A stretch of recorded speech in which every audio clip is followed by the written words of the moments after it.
dan yang sebelah kiri ini dari jagung plus serbuk. Teman-teman bisa bandingkan, yang dari jagung murni ini lebih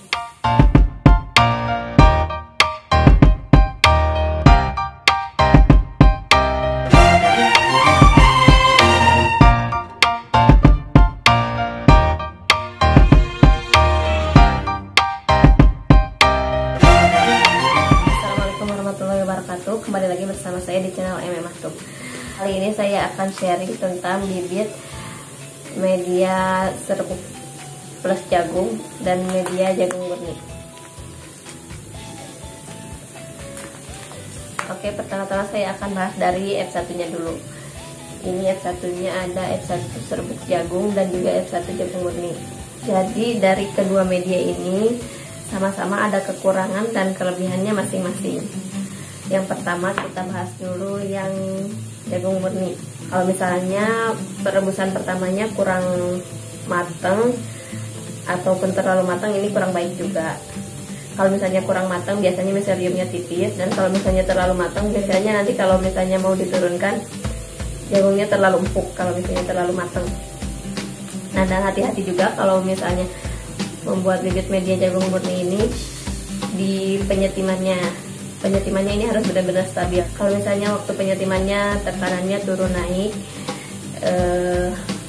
pasti jelek. Dan kalau misalnya tekanannya terlalu tinggi dan dibiarkan terlalu lama, dia juga jagungnya akan menjadi hitam. Kalau menjadi hitam biasanya nggak gagal, biasanya tidak gagal tapi kurang enak dilihat.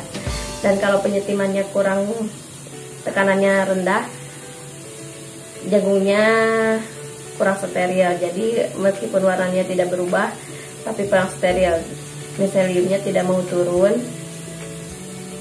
dan kadang-kadang medianya berubah jadi hijau. Media jagung ini kalau misalnya terlalu kadar airnya terlalu banyak, miseliumnya nggak bisa turun sampai bawah, nggak bisa full miseliumnya, nggak bisa full putih. Untuk menyiasatinya, si jagung ini, kalau misalnya mau bikin jagung butiran, setelah perendaman pertama si jagungnya digerai dulu, bisa dikipas angin atau dijemur di bawah sinar matahari untuk mengurangi kadar airnya. Untuk kelebihannya, kalau misalnya menggunakan si jagung butiran ini, nanti kalau diturunkan ke F2, medianya bisa apa saja, bisa jagung murni ataupun jagung plus serbuk. Nah, kalau yang F1-nya jagung murni ini miseliumnya lebih tebal. Nah, sekarang kita bahas yang serbuk plus jagung. Kalau yang serbuk plus jagung ini, kalau belum memahami atau belum punya takaran campuran yang pas, miseliumnya pasti tipis seperti ini. Berbeda sama yang ini tebal. Kenapa ini miseliumnya tipis? Yang pertama, nutrisinya kurang. Kandungan nutrisi itu bisa didapatkan dari apa? Nutrisi ini bisa didapatkan dari dedek ataupun dari pelengkap-pelengkap yang lain. Misalnya teman-teman ada yang menambahkan molase atau menambahkan tepung jagung lagi. Kalau ini bukan tepung jagung, disebutnya jagung pecah atau beras jagung. Biasanya ada juga yang menambahkan tepung jagung atau tepung maizena untuk penambahan nutrisi. Ada juga yang menambahkan tepung terigu, bisa juga seperti itu. Tepung terigu sebenarnya bisa juga dipakai tambahan nutrisi untuk media. Nah, kalau miseliumnya mau tebal seperti ini, teman-teman tinggal tambahin aja kadar nutrisinya, dan tambahin juga kadar airnya. Ini ada dua, yang satu miseliumnya tipis dan yang satu miseliumnya tebal. Padahal proses pembuatannya ini sama. Ini satu adonan dan satu kali pembibitan juga.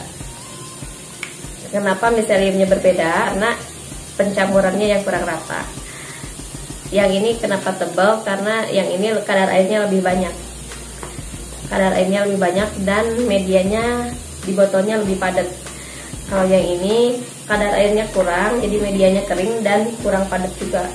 makanya miseliumnya kayak mengambang gitu. Nah kemudian kalau yang serbuk ini kalau diturunkan ke F2 dengan media yang sama, lebih cepat full yang dari F1 serbuk ini dibanding F1 nya dari jagung. Tapi ketebalan miseliumnya menang di jagung. Itu dia perbedaannya yang jagung plus serbuk dan jagung murni. Kalau untuk F1 nya. Sekarang kita bahas ke F2 nya. Oh iya, satu lagi. Nah, berapa lama full miseliumnya? Lebih lama yang ini, lebih cepat yang jagung. Kalau yang jagung dari awal pembibitan sampai dengan miselium full itu paling 20 hari. Kalau yang serbuk ini bisa 30 hari sampai miseliumnya full. Nah, kemudian sekarang kita bahas yang F2 nya. Kalau F2 nya yang serbuk sama yang jagung murni, untuk proses pembuatannya, untuk proses pencampuran medianya sama seperti F1, karena saya sendiri biasanya satu adonan itu dibikin 2 versi botol sama versi kantong, dan nantinya kita bagi 2, yang botol dibibitin dari PDA untuk dibuat F1 dan yang kantong ini dibikin F2. Proses penyetimannya juga sama karena steamnya juga dibarengin kalau versi kami. Terus kalau yang jagung plus serbuk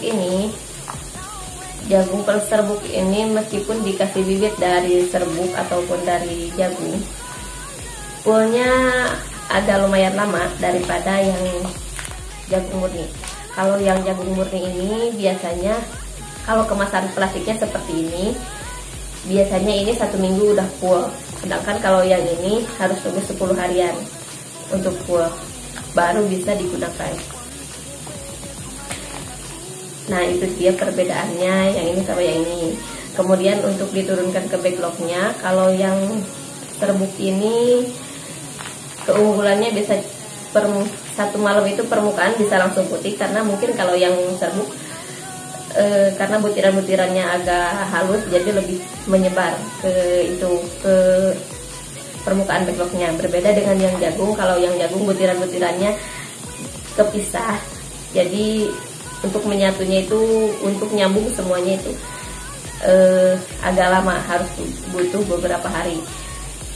Kalau yang serbuk pasti langsung putih permukaannya dan langsung mekar.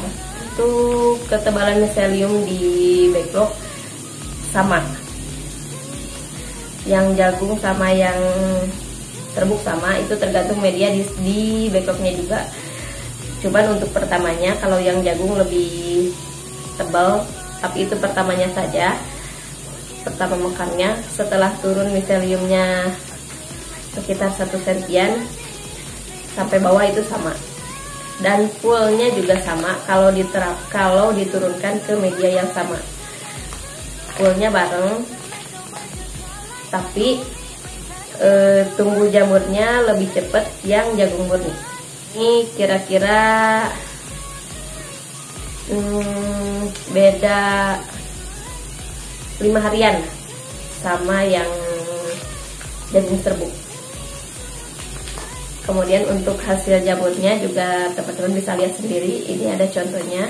Sebelah kanan ini dari jagung murni, dan yang sebelah kiri ini dari jagung plus serbuk. Teman-teman bisa bandingkan. Yang dari jagung murni ini lebih tebal, dan meskipun jamur yang kecil-kecilnya juga agak tebal. Kalau yang dari jagung serbuk ini jamurnya, daunnya agak tipis, dan yang kecilnya ini juga daunnya tipis banget, jadi kurang indah dilihatnya. Dan mungkin ini saya lupa nimbang, kalau misalnya ditimbang dari masing-masing hasil jamur ini, lebih berat yang jagung, bobotnya lebih berat yang jagung. Teman-teman bisa buktikan sendiri, bisa praktekkan sendiri. Kalau misalnya teman-teman beli, ya coba diperhatikan dari awal sampai akhir, sampai tumbuh jamur. Kalau bisa, ya untuk teman-teman yang baru mau mencoba usaha jamur dan belum memahami, bibit F2 ini biasanya bibit siap tebar untuk ditebar ke backlog, bukan di sini langsung tumbuh jamur. Jadi kalau yang di botol ini, yang F1 ini biasanya diperbanyak menjadi F2. Sekian dulu untuk video kali ini, semoga teman-teman mengerti. Jadi kalau misalnya teman-teman belum mengerti atau belum memahami, teman-teman bisa tanyakan di kolom komen, atau teman-teman bisa juga bergabung di grup WhatsApp. Linknya saya tulis di deskripsi. Sampai jumpa di video selanjutnya. Assalamualaikum warahmatullahi wabarakatuh.